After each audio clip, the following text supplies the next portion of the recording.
Vamos a buscar en nuestras Biblias Gálatas capítulo 6. Y después de que yo veía imposible el que nos acercáramos al final de la enseñanza de la carta a los Gálatas, ya estamos cerca, si no a uno, a dos temas si acaso. Estamos en el capítulo 6, versículos 6 al 10. Ahora con este tema que tiene que ver con los maestros, enseñanza sembrada se llama. Gálatas capítulo 6, versículos 6 al 10, permítame leer esta porción de la palabra de Dios. Los que reciben enseñanza de la palabra de Dios deberían proveer a las necesidades de sus maestros, compartiendo todas las cosas buenas con ellos. No se dejen engañar. Nadie puede burlarse de la justicia de Dios. Siempre se cosecha lo que se siembra. Los que viven solo para satisfacer los deseos de su propia naturaleza pecaminosa cosecharán de esa naturaleza destrucción y muerte, pero los que viven para agradar al Espíritu, del Espíritu, cosecharán vida eterna. Así que no nos cansemos de hacer el bien. A su debido tiempo cosecharemos numerosas bendiciones si no nos damos por vencidos. Por lo tanto, siempre que tengamos la oportunidad, hagamos el bien a todos, en especial a los de la familia de la fe. Hasta aquí lo que la palabra de Dios nos dice al respecto. Y obviamente, ahora lo que está buscando el apóstol Pablo es dirigir los reflectores al grupo selecto que había él capacitado personalmente para que estuviera funcionando en la enseñanza dentro de la iglesia de Galacia.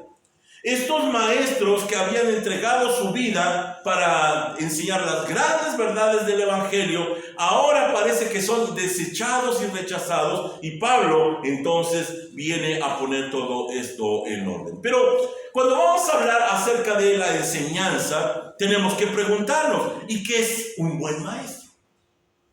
¿O cómo debe ser un buen maestro? ¿Hay buenos maestros? En semanas pasadas, uno de mis amigos, el pastor Enio, publicaba una frase que se me hizo muy interesante allí en su Facebook. Él dijo: algunas predicaciones son placebos para la conciencia, pero no salvación para el alma. Se me hizo muy fuerte, yo ahí inmediatamente le puse tristemente, ¿cierto? Pero allí en medio del desarrollo de la publicación, encontré a alguien que parecía que altercaba de alguna forma con él. Yo creo que me estoy equivocando porque no conozco bien a la persona, pero este respondió: ¿y las tuyas de cuáles son? Es decir, tus predicaciones de cuáles son, o placebos o salvación para el alma. Sinceramente, algo se revolvió dentro de mí. Dije, vamos a responderle a este atrevido, después de que ha respondido de esta manera a mi amigo. Pero allá abajito enseguida, inmediatamente respondió el pastor Enio. Y se me hizo tan sensacional su respuesta que no dudé en compartirla. Puso: de las dos. Porque cuando escribo estoy pensando en mí. Yo dije, wow. Él reconoce que estamos buscando alguna satisfacción personal, pero a la vez también estamos buscando que la gente encuentre a Jesucristo. Así que con toda honestidad, cuando nosotros presentamos la palabra de Dios, no podemos evadir la realidad de que también nos estamos predicando a nosotros mismos. Esta es una realidad ineludible. Cuando nosotros miramos esto, entonces alcanzamos a ver que el reclamo del apóstol Pablo tiene mucho sentido, porque estas personas no solamente están construyendo sus vidas personales como maestros, sino que están construyendo la de los demás, y en un momento dado parece que son olvidados. Y cuando eso sucede, cuando un maestro es defraudado, ellos dejan de prepararse. Mire, la pregunta que vamos a tratar de satisfacer en esta tarde es: ¿valoramos la enseñanza y a los maestros? ¿Verdaderamente los tenemos en alta estima? Porque es muy importante que nosotros tengamos claridad en esto. Quiero llevarlos, por supuesto, al versículo 6 para que comencemos esta breve discusión. Versículo 6 dice: los que reciben enseñanza de la palabra de Dios deberían proveer a las necesidades de sus maestros, compartiendo todas las cosas buenas con ellos. Este es un tema complicado, dado que parece que tiene un sesgo personal, una conveniencia personal, pero que tiene mucho que hablarnos acerca de nuestra responsabilidad en la iglesia. Y es que producto de la confusión doctrinal ya hemos estudiado hasta el hartazgo aquel gran problema de donde en la iglesia de Galacia y las iglesias de ese entonces tuvieron la intromisión del judaizar y puso de cabeza doctrinalmente a todas las personas, que entonces en ese momento los de Galacia desatendieron y despreciaron a sus propios maestros bíblicos. Los que habían entregado su vida, los que se habían dedicado a prepararse, ahora eran despreciados. Y es que la razón es que al ser despreciada la palabra, se desprecia naturalmente entonces al maestro bíblico. Mire, hace 500 años, casi 500 años, posterior a la reforma que se dio en 1517, Juan Calvino escribió para su tiempo, pero bien podríamos aplicarlo para nuestros días, cuando él dijo lo siguiente: pero es y siempre ha sido la disposición del mundo otorgar libremente a los ministros de Satanás todos los lujos y apenas proporcionar a los pastores piadosos la comida necesaria. Yo no dudé en ponerlo porque es una triste realidad actual. Personas que viven como magnates, personas que viven vistiendo de la mejor manera, viviendo mucho mejor que incluso sus congregantes. Y hay quienes simplemente están en el olvido, están en el abandono total, a pesar de que se han comprometido con la firmeza de la verdad. Ahora, cuando nosotros vemos a los maestros que actualmente existen, tenemos que mirar su triste historia de dónde proceden. Porque cuando estos, como decíamos, fueron defraudados, buscarán siempre ser lo que no deben ser. Es decir, como no ha funcionado el asunto de la enseñanza profunda, entonces se van a buscar un trabajo más bien como de entretenimiento. Van a procurar entonces poner un escenario, hablar de temas muy vistosos, muy llamativos, y entonces dejan de realizar la labor de la enseñanza con tal de entretener a la audiencia y entonces generar ese ansiado rating que a veces se está queriendo. Cuando nosotros vemos esto, tenemos que recordar el reflejo literario del Antiguo Testamento. En el Antiguo Testamento encontramos a la tribu de Leví, los levitas. Estos levitas tenían que ser sostenidos por toda la demás población que tenía que ver con el pueblo de Israel, y entonces ellos tenían que dedicarse a sus labores que tenían que hacer dentro del templo, junto con el sacerdocio arónico. Pero constantemente, según en las historias de primero de Samuel, primero de Reyes o en Crónicas, encontramos un momento crítico en donde parece que la gente se le olvida y entonces los sacerdotes y los levitas se regresan a sus campos y comienzan a trabajar. Una de estas historias la encontramos en Nehemías. Nehemías, en donde va a recoger propiamente a los levitas de los lugares a donde se fueron a hospedar, a donde fueron a trabajar, diciéndoles: es que ustedes deben de estar realizando esta labor importante para todo el pueblo de Dios. Esto es lo malo de cuando entonces necesitamos sostener a la familia y entonces tenemos que buscar opciones. Ahora se habla del pastorado bivocacional y hay quien está a favor, hay quien está en contra. Yo creo que podríamos sostener cualquiera de las dos posturas, pero si una de las vocaciones distrae a la otra, entonces ya es malo. Porque el Señor dijo que nadie puede servir a dos señores. Entonces se convierte en algo tristemente real. Cada quien tiene su lugar y su propósito. Ahora, cuando estamos hablando de dar, desafortunadamente, muchos se limitan con la falsa idea de que dar implica perder. Implica perder para sí mismo. No, es que si doy, entonces ya me voy a tener para mí. No es un caso que tenga que ver con esta iglesia y doy gracias a Dios y doy testimonio. Pero desafortunadamente tienen esta lucha egoísta pensando que es perder. Pero nunca han considerado que la palabra de Dios, el cristianismo, está basado con no la idea de la obligación de dar, sino la oportunidad de dar. Es muy distinto. Cuando invertimos en el reino de Dios, cuando invertimos en la palabra de Dios, aquí hay dos extremos a evitar. Dos extremos a donde se conduce la mayoría de personas sin dejar de tener un justo medio equilibrado. En primer lugar están los que son abusados, que son defraudados. Conocemos ese tipo de iglesias que solo hablan de dinero, que solo hablan de proyectos, que siempre hablan de necesidades económicas en la iglesia y entonces la gente se desprende. Pero por el otro lado, también están los que absolutamente se hacen caso omiso. Decimos aquí en México, se hacen de la vista gorda. No hacen caso de las necesidades que se tienen dentro de la iglesia. Ahora, aquí yo hice una anotación en donde tenemos que estar conscientes. Los maestros nunca deben de buscar su propio bienestar, porque se espera que sea la iglesia la que lo esté buscando.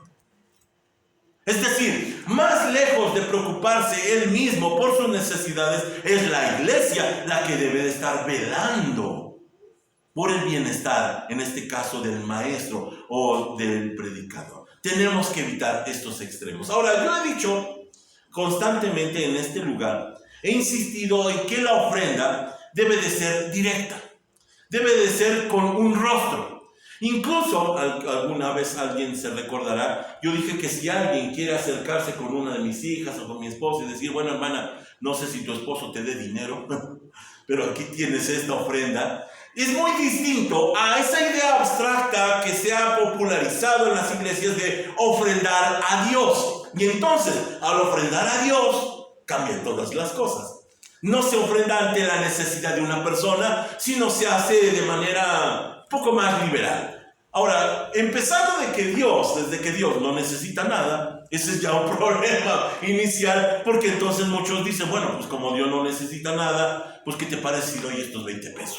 Simplemente, porque Dios no necesita nada. Pero, si estamos mirando la necesidad de la persona, si conocemos a la persona, cambian las situaciones.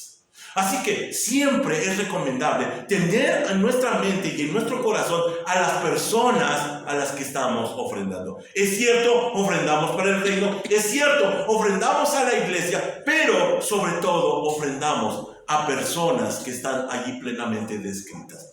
Hay un comentario de un predicador que se apellida Stanford que tiene mucho que ver con esto que estamos discutiendo en esta tarde. Dice así: algunas personas dan como si solo creyeran a medias que Cristo ha ordenado el poder del dinero como uno de los poderes de su causa. Como si al viajar de un lugar a otro, el misionero no costara más que el vuelo de un ángel.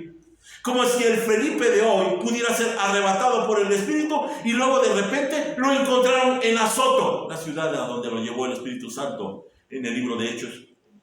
Como si las facturas pudieran pagarse con devotas emociones o palabras declaratorias. Dios te va a bendecir.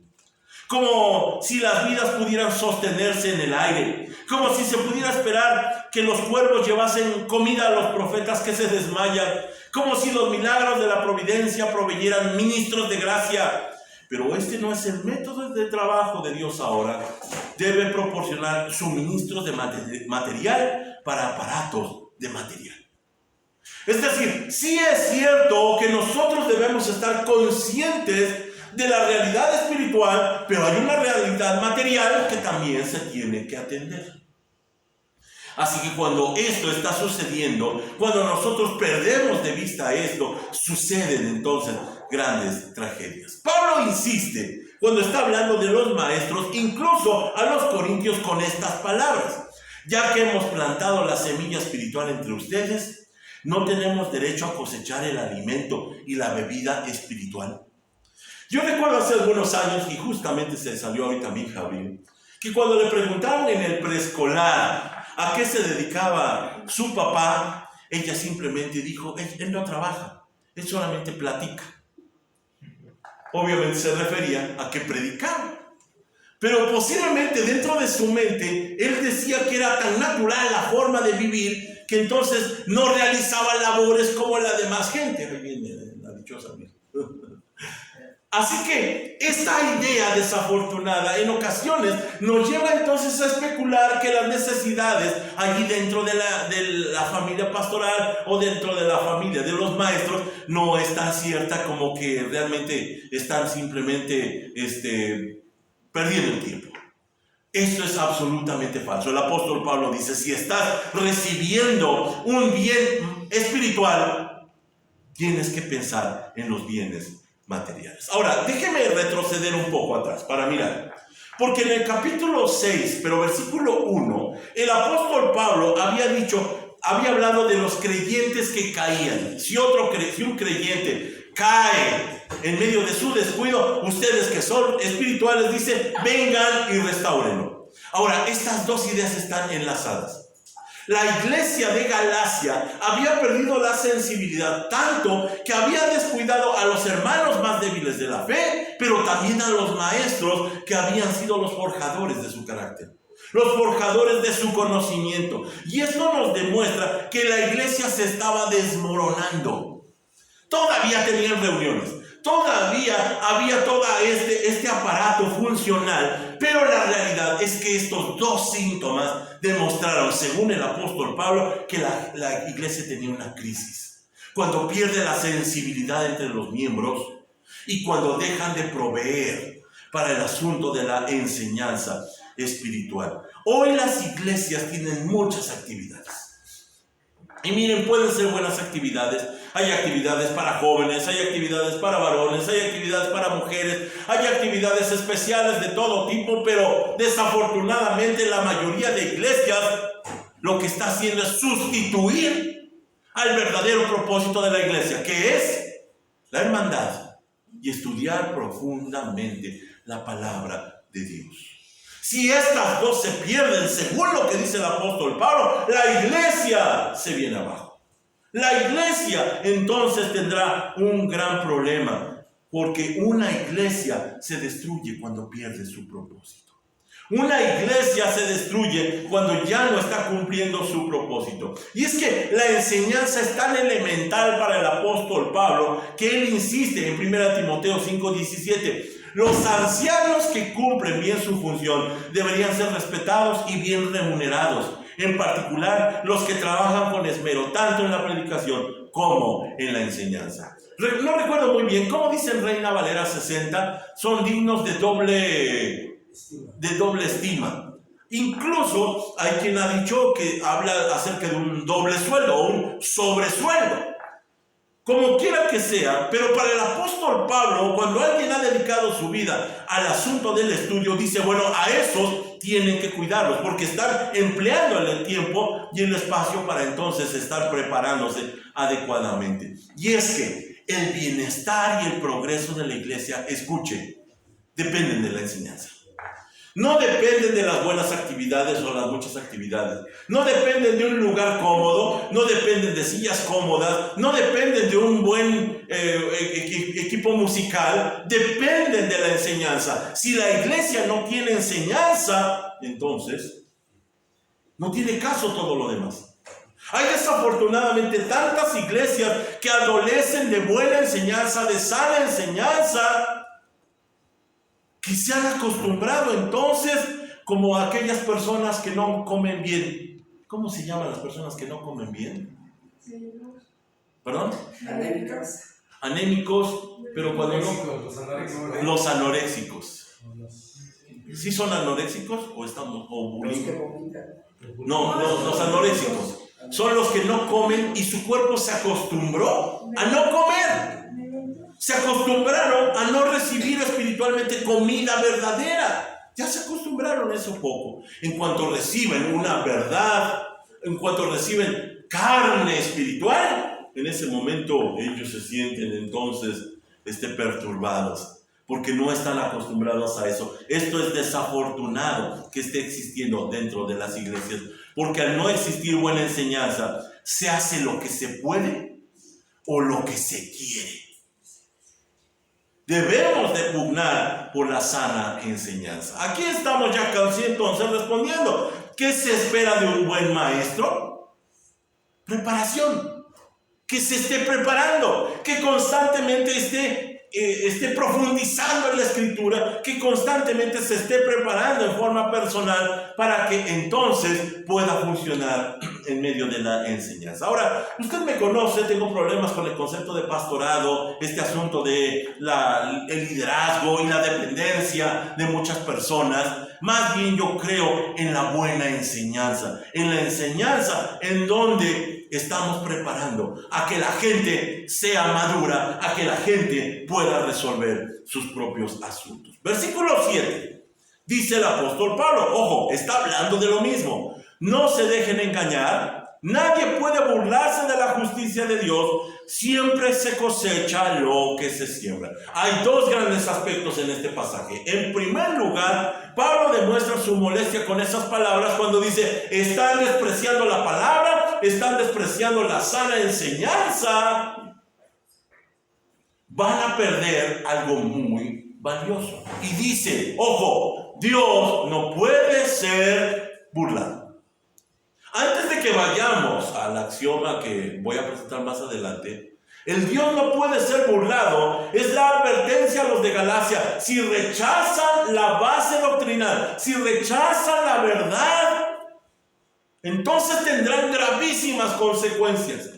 Miren las palabras, por ejemplo, del Señor Jesús, cuando dice a sus discípulos en Lucas 10:17, entonces dijo a sus discípulos, el que acepta el mensaje de ustedes, me acepta también a mí. El que lo rechaza a ustedes, a mí me rechaza, y el que me rechaza a mí, rechaza a Dios que me envió.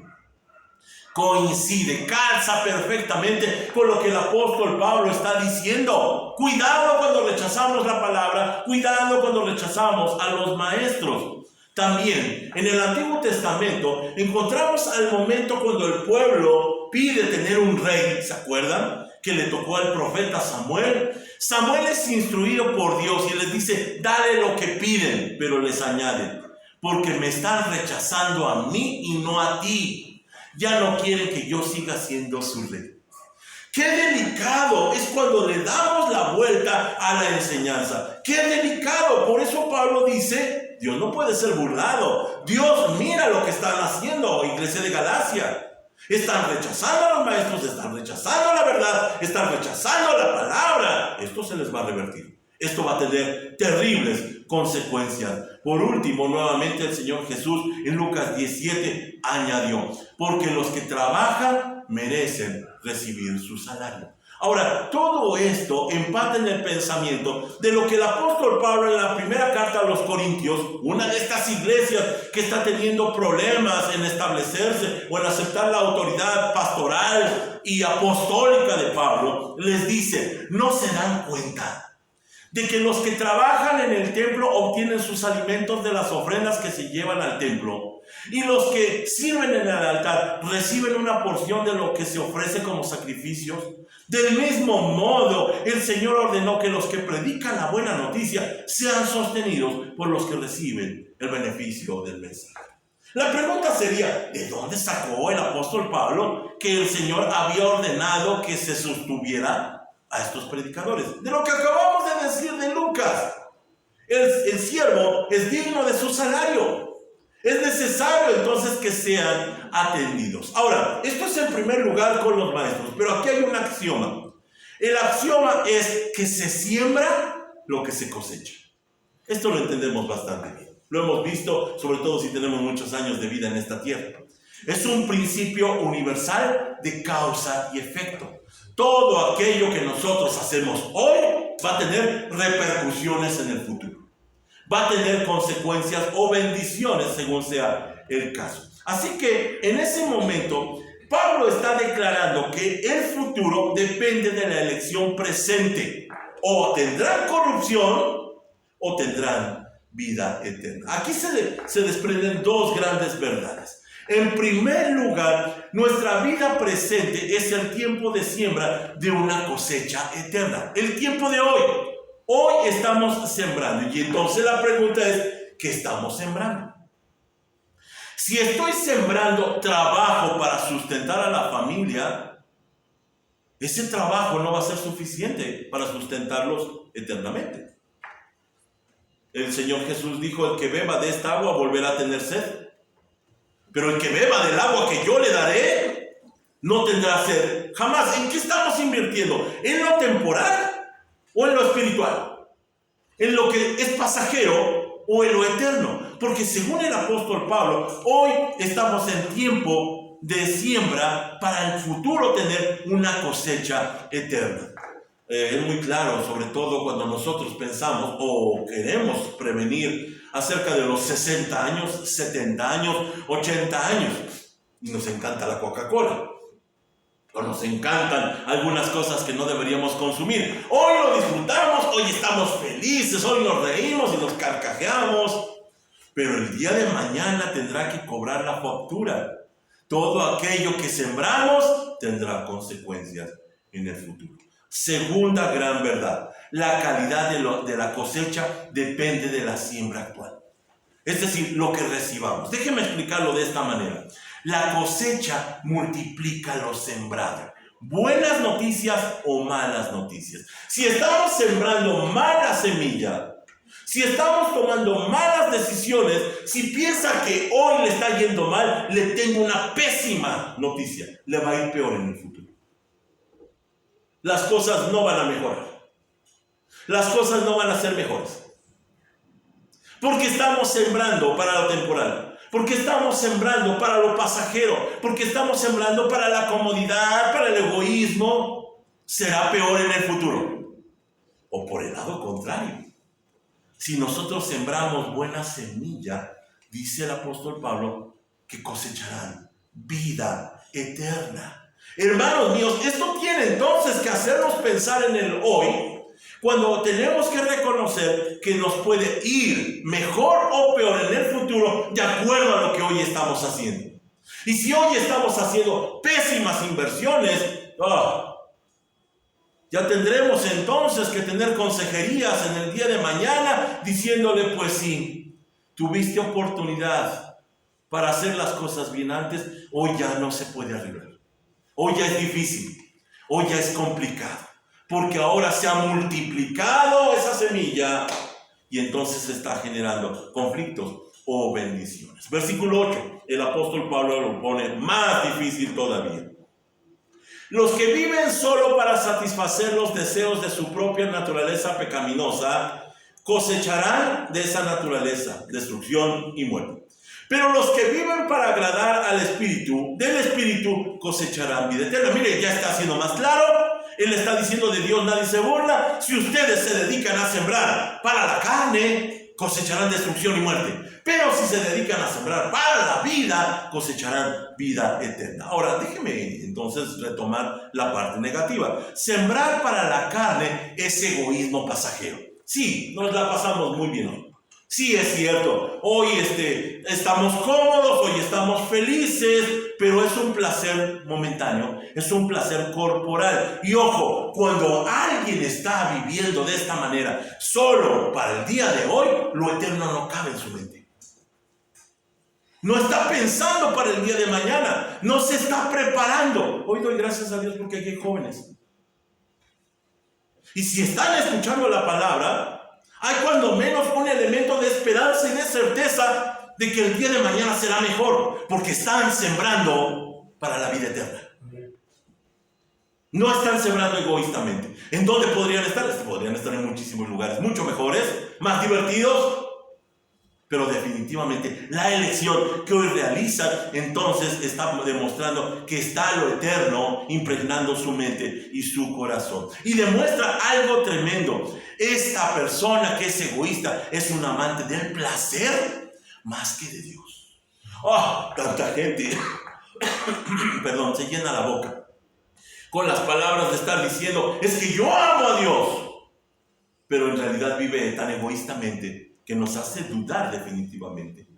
La idolatría de sí mismo y de su egoísmo se convierte rápidamente en su esclavitud. Mire, en otro pasaje, el apóstol Pablo en Romanos 8:5 y también el versículo 13, vuelve a insistir sobre el mismo tema, no solamente a los de Galacia, sino también a los de Roma. Y les dice, los que están dominados por la naturaleza pecaminosa, piensan en cosas pecaminosas, pero los que son controlados por el Espíritu Santo piensan en las cosas que agradan al Espíritu. Versículo 13 dice, Pues si viven obedeciéndola a la carne, morirán. Pero si mediante el poder del Espíritu hacen morir las acciones de la naturaleza pecaminosa, ¿qué dice? Vivirán. Así que es más inteligente, es más confiable invertir en lo eterno que en lo temporal. Porque sembrar para la carne es pensar solo en la vida presente. Y ojo, está pasando el tiempo. Se nos está yendo la juventud. Se nos está acabando las fuerzas. Cuando nosotros no somos capaces de invertir en el futuro, entonces estamos perdiendo los mejores años de nuestra vida. Por eso Eclesiastes dice al joven: ten en alta estima al Dios en tu juventud. Ten el tiempo para estar dedicándole ese tiempo. Antes de que vengan los días malos y digas: no tengo en ellos contentamiento.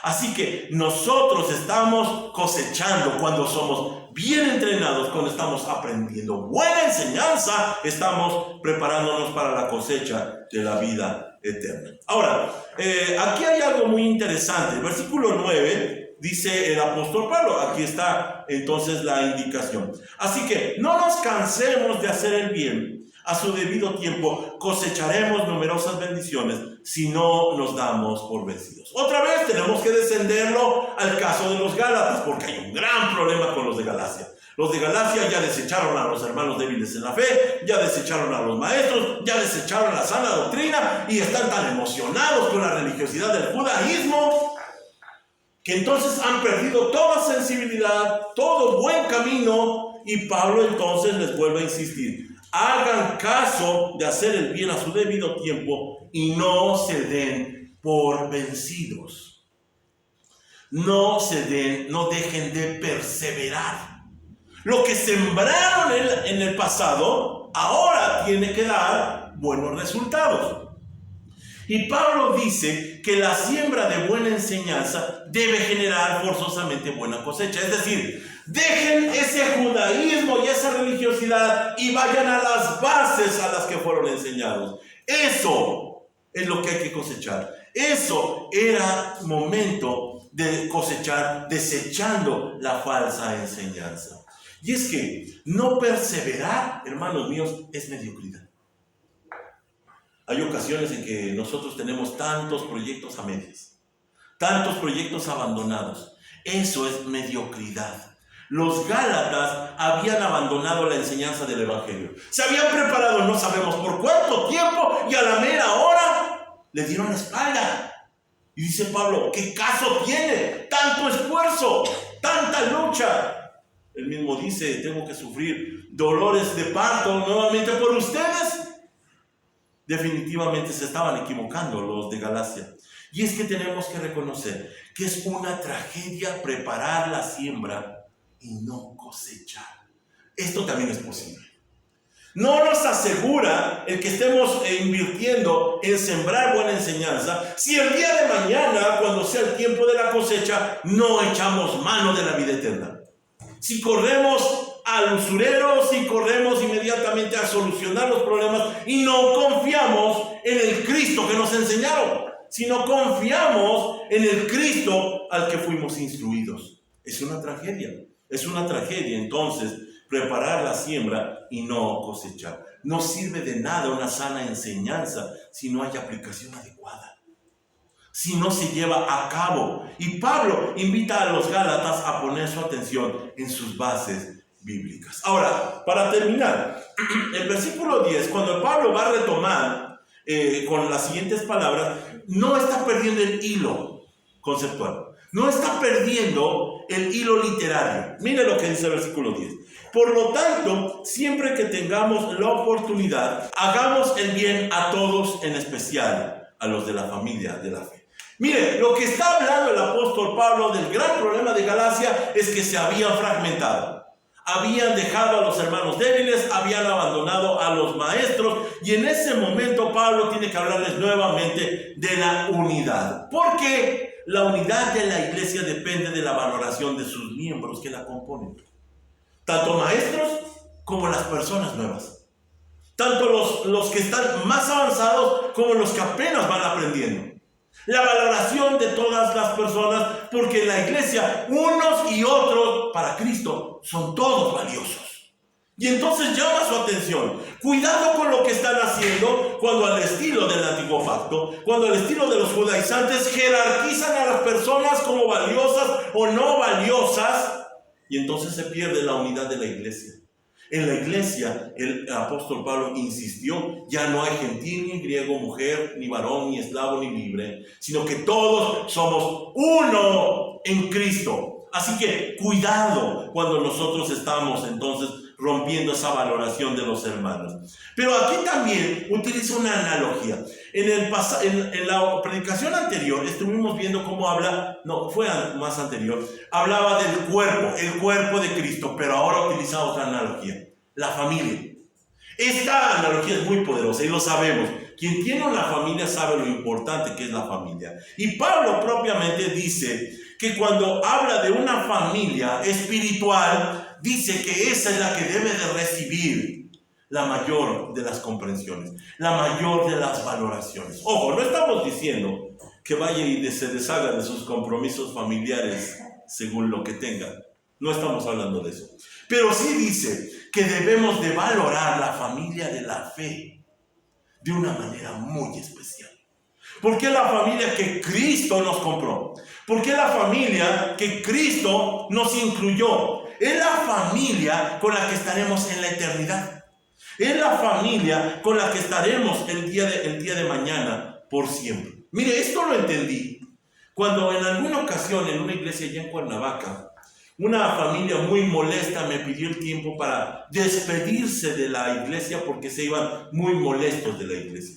Obviamente yo sabía el caso, obviamente yo sabía lo que iban a hacer. Ellos iban a presentar al frente e iban a reprocharle a la iglesia las cosas con las que estaban inconformes, y yo les dije, no,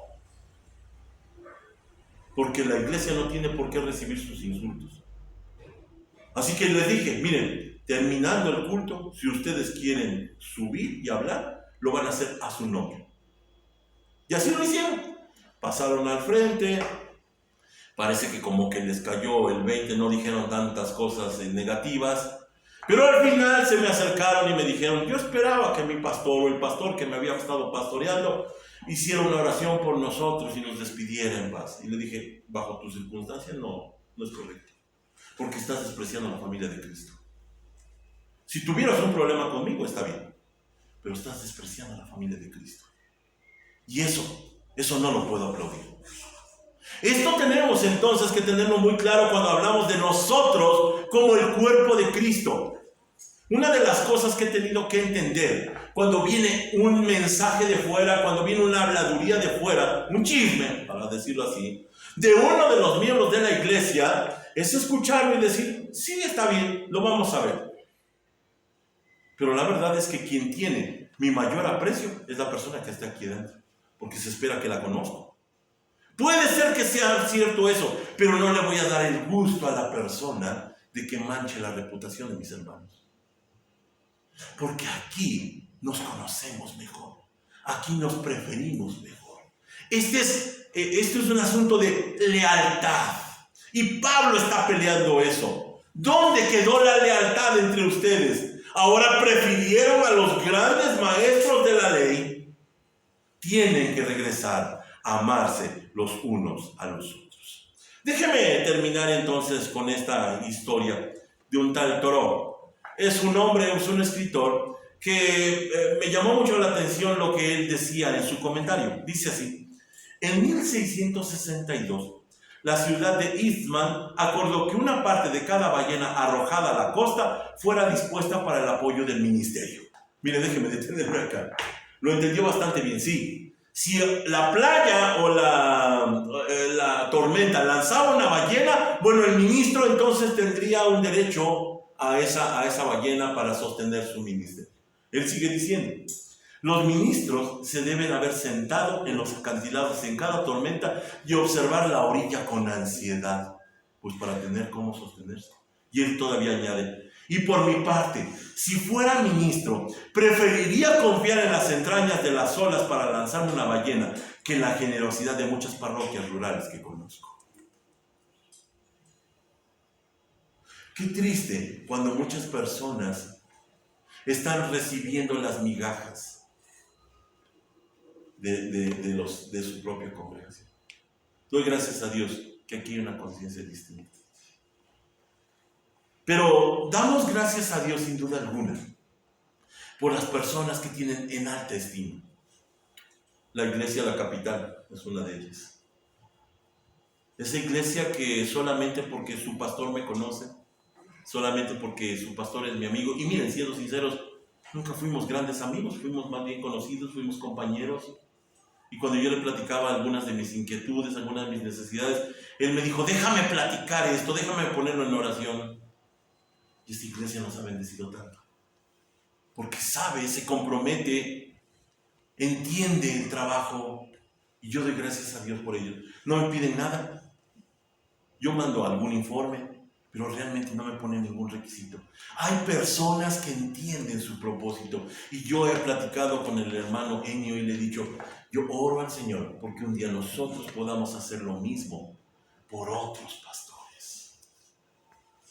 Cuando nosotros entendamos que hay necesidad que debemos atender. Que el Señor nos permita entonces entregar todo lo que somos, todo lo que tenemos, en favor de aquellos que están dedicando su vida a la exposición de la palabra. Padre, te agradecemos entonces porque grandes son tus bondades, tu misericordia es infinita y fiel. Hoy celebramos, Señor, entonces que tú tienes en alta estima, Señor, a la iglesia que cuida la enseñanza. Hoy te agradecemos, Señor, por tu misericordia, por tu favor, por esta iglesia, Señor. Te pedimos entonces que nos sustentes en la sana doctrina para que podamos ser responsables en nuestro actuar. Gracias te damos por la iglesia, gracias te damos por cada miembro, Señor, que hay aquí, y también los que no están, por los que te rogamos tu misericordia para que puedan ser alcanzados. Te pedimos, Señor, entonces, que tú te manifiestes en medio de todas nuestras necesidades, pero te agradecemos sobre todo por la oportunidad y el privilegio de dar, porque más bienaventurado es dar que recibir. Te bendecimos, Señor, por todo lo que haces por nosotros. Hoy celebramos de tu amor en el nombre de Jesús. Amén y amén.